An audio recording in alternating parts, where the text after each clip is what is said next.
মন্দিরে ঢুকেই যেটা আমার সবার প্রথমেই চোখে পড়লো সেটা হচ্ছে এখানে যে অখণ্ড হরিনাম সংকীর্তন, এই সংকীর্তনটা কিন্তু কখনো কখনো এই যে নামগুলো যে চলতে থাকে কখনো এটা বন্ধ না।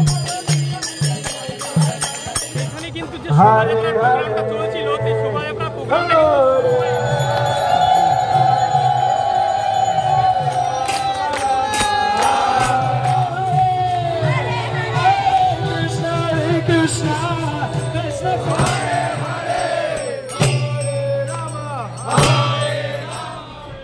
Good morning.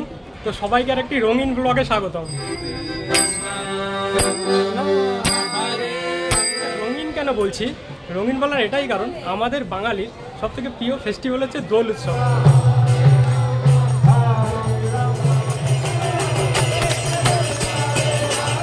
তবে দোল কিন্তু আজ না, দোল আগামীকাল।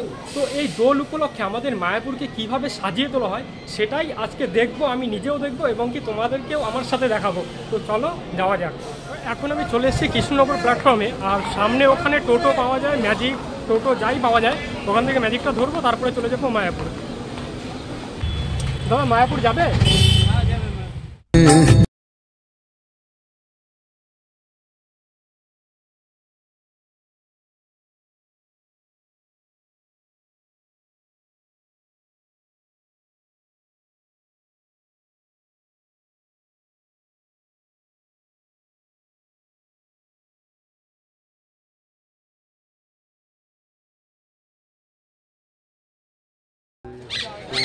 এখন তাহলে আমরা ইস্কন মন্দিরে চলে এসেছি, আর ইস্কন মন্দিরে এখন প্রবেশ করছি।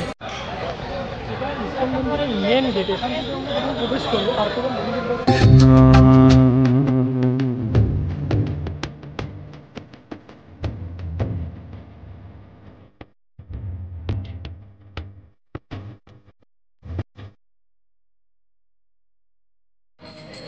মন্দিরে ঢুকেই যেটা আমার সবার প্রথমেই চোখে পড়লো সেটা হচ্ছে এখানে যে অখণ্ড হরিনাম সংকীর্তন, এই সংকীর্তনটা কিন্তু কখনো কখনো এই যে নামগুলো যে চলতে থাকে কখনো এটা বন্ধ হয় না। এটা 24 ঘন্টা দিন রাত কোনো দিনও বন্ধ হবে না। এটা অখণ্ড হরিনাম এখানে সবসময় চলতেই থাকবে।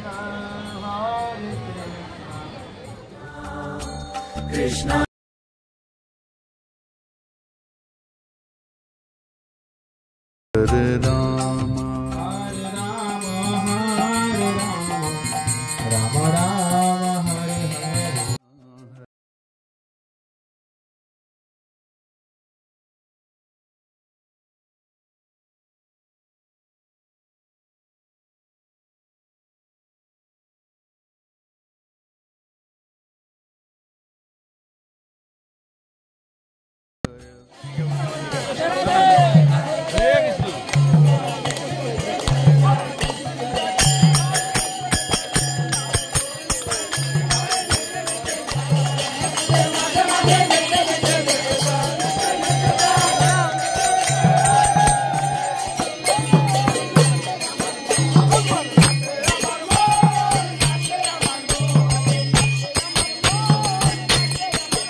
জায়গা ঘোরার পরে এখন দুপুর হয়ে গেছে, আর প্রায় 12টা বাজতে চলেছে। এখন চলে এসেছি গদভবনে। এখন দুপুরবেলা এখানে প্রসাদটা নিয়ে নেবো, তারপরে আবার প্রসাদটা নেওয়ার পরে তারপর আবার পুরোটা ঘুরে দেখাবো। আর প্রসাদ নেওয়ার জন্য এখানে যে গদভবনে যে আলাদা করে কাউন্টার আছে, এই কাউন্টারে কুপন নিয়ে কাটতে হয়, কুপন নিয়ে তারপর সেখানে প্রবেশ করতে হয়।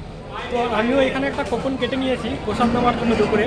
আর এই কুপনটা কিন্তু 12টার মধ্যেই নিতে হবে, আর 12টার মধ্যে নিয়ে তারপর তোমাকে প্রসাদটা নিতে হবে কিন্তু 1টা থেকে 2টোর মধ্যে এখানে আসতে হবে। এই কুপনটা যখন নিতে গেছে তখন এখান থেকে বলে দিয়েছে যে এটা নেওয়ার জন্য কিন্তু 1টা থেকে 2টোর মধ্যে এখানে আসতে হবে, তারপরে কিন্তু এটা বন্ধ হয়ে যাবে। তখন যে কুপনটা কেটেছিলাম, আর এখন টাইম হয়ে গেছে, এখন 1টা বাজে। তো এখন চলে এসেছি প্রসাদ নিতে। প্রসাদটা এখন নিয়ে নেবো। চলো এখন ভিতরটা গিয়ে দেখি প্রসাদের কী আয়োজন করেছে আর কীরকম কী কী প্রসাদ আছে সেগুলো দেখে নেবো। এখন ভিতরটায় চলে এসেছি, আর এখানে পুরো আলাদা আলাদা করে পাট করে লাইন আছে। প্রায় 7টার মতো আমি পুরো দেখতে পাচ্ছি এখানে। তো অনেক লোক সবাই সামনে চলে গেছে, আমি এখন সামনেটার দিকে যাচ্ছি। বলছে যে এই লাইনটা এখন প্রসাদ দেওয়া হবে, আর ওই সাইডগুলোতে আলাদা হবে। যারা আর কি চেয়ার টেবিলে খেতে চায় তাদের জন্য ওই সাইডটা আছে, আর যারা নিচে বসে খাবে তাদের জন্য এপাশ থেকে শুরু করেছে। আমি ফার্স্ট লাইনটা পেয়ে গেছি, এখান থেকে চলছে।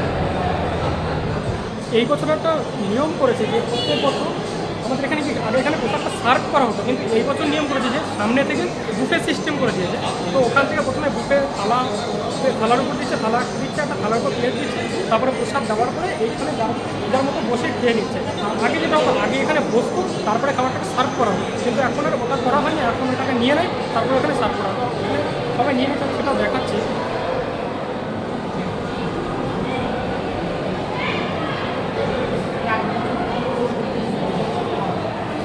যাদের প্রসাদ দেওয়া হয়ে গেছে তারা সবাই এখানেই বসে পড়েছে। প্রথমে প্রসাদটা নিয়ে এসে তারপরে এই জায়গাগুলো সবাই বসে পড়েছে। তাই আমিও লাইনে দাঁড়িয়ে পড়েছি, আর এখান থেকে প্রথমে প্লেটটা নেব, তারপরে ওখানে প্রসাদটা নিয়ে আমি ওখানে সেটা গিয়ে বসে পড়ি। তো আর তোমাদের দেখাচ্ছি যে প্রসাদে এখানে কী কী আয়োজন করেছে, তো প্রত্যেকটা কিছু দেখানোর চেষ্টা করছি।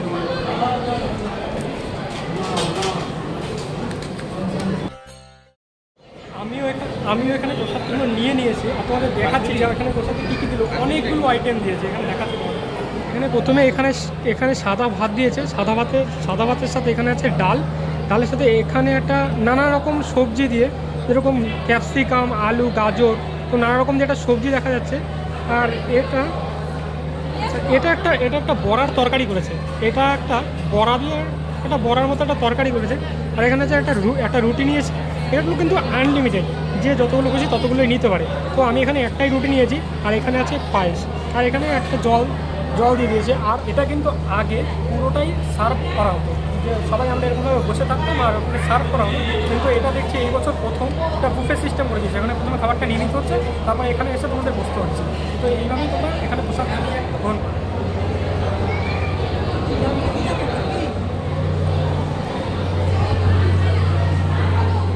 ওখানে খাওয়া দাওয়াটা সেরে নিলাম, আর এখন খুব রোদ দিচ্ছে আর বাইরেটা ঘুরেও দেখাতে পারছি না। তো প্রথমে এখানে একটু রেস্ট নিয়ে নিই, আর রেস্ট নিয়ে তারপরে একটু ইচ্ছা আছে যে আমাদের এখানে যে একটা গোশালা আছে, তো গোশালাটা গিয়ে দেখ। তো এখন খাওয়া দাওয়ার পরে এখন একটু যাচ্ছি গোশালার দিকে, আর একটু গোশালাটাও ঘুরে যাই। মন্দির চত্বরটা একটু ঘুরলাম, আর এখন একটু গোশালার দিকে যাচ্ছি, গোশালাটাও ঘুরি।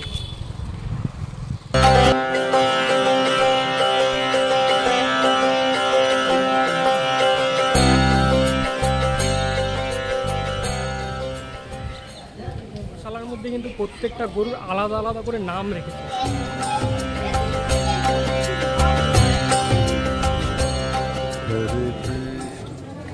এখানে প্রত্যেকটার আলাদা আলাদা করে নাম লেখা আছে। ওখানে যেরকম আছে মন্দিরা, তারা, গায়ত্রী, হিন্দু লেখা, বিশাখা, রঙ্গদেবী, সীতা, চিত্রা, সেরকম অনেক রকম। তো এইরকম অনেক নাম লেখা আছে। ওইদিকে দূরে দেখা যাচ্ছে যে শর্মিষ্ঠা, রাধা, সীতা, ভাগীরথী, মহানন্দা, তো এরকম প্রচুর নাম আছে। এই গরুটার শিংটা কিন্তু প্রচুর বড়, অনেকটা বড় এটার।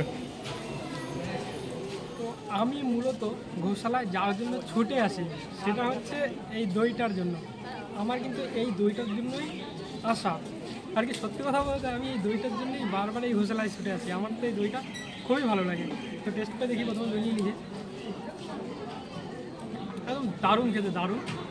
দইটা নিয়েছি, আর এখানে লস্যিও পাওয়া যায়, ক্ষীর পাওয়া যায়, ঘি পাওয়া যায়। আমার ইচ্ছা আছে একটু বাড়ির জন্য ঘিটাও নিয়ে নেবো। তো এখানকার ঘিটাও খুব স্পেশালভাবে বানায়, যেহেতু এখানে ওদের নিজস্ব গোশালা। তো একদম পুরো মনে হচ্ছে কোনো ভেজাল কিছু পাওয়া যাবে না।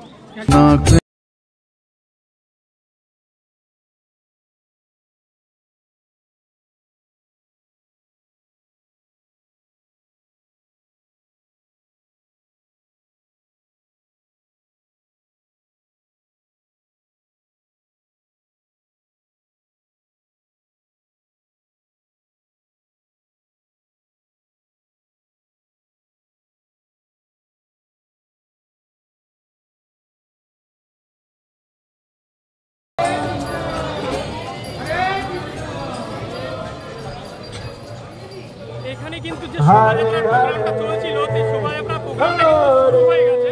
আমি হয়তো একটু জোরে জোরে বলছি, আমার কথাটা কতটা শোনা যাচ্ছে আমি জানি না, তো একটু জোরে জোরে বলার চেষ্টা করছি। এখানে শোভাযাত্রাটা শুরু হয়ে গেছে। শোভাযাত্রা করা হয়েছে, এখানে টেবিল আছে, আর যারা ফরেনার যারা আছে তারাও সবাই খুব আনন্দ করছে, হরিনাম সংকীর্তন করছে। তো পুরো শোভাযাত্রাটা তোমাদের সাথে দেখানোর চেষ্টা করছি। এটাই হলো শোভাযাত্রা, আজকের এটাই হলো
Krishna